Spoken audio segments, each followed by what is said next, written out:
Does Satan, the infamous embodiment of evil in Christianity, believe in the concept of salvation? It's a question that has puzzled theologians for centuries, and one that continues to spark lively debates to this day.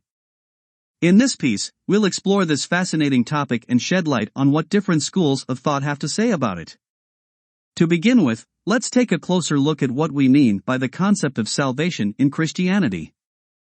Simply put, salvation refers to the act of being saved from sin and its consequences, and being granted eternal life in heaven as a result of one's faith in Jesus Christ. It's a fundamental tenet of Christian belief, and one that Satan is decidedly at odds with, given his role as the ultimate antagonist in the Christian worldview. So, does Satan himself believe in salvation? The answer, of course, depends on who you ask. Some Christian theologians argue that Satan, as a being with free will and a capacity for rational thought, must at some level understand the concept of salvation and its implications. According to this line of thinking, Satan's rebellion against God was a conscious choice he made, fully aware of the consequences of his actions. Others, however, take a different view. They argue that Satan's pride and arrogance blinded him to the truth of salvation, rendering him unable to grasp its significance.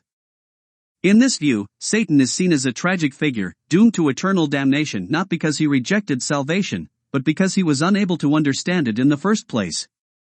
Still others take a more nuanced approach, arguing that Satan's belief in or rejection of salvation is ultimately irrelevant, as his ultimate fate is already sealed.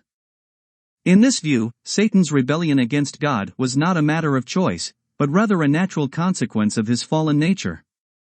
As such, whether or not he believes in salvation is immaterial, his fate is already decided. Regardless of which perspective one subscribes to, the question of Satan's belief in salvation remains a fascinating and complex topic. It speaks to the very heart of Christian belief, and raises important questions about the nature of evil, free will, and the power of redemption. As such, it's a question that is sure to continue to captivate and engage theologians and laypeople alike for generations to come.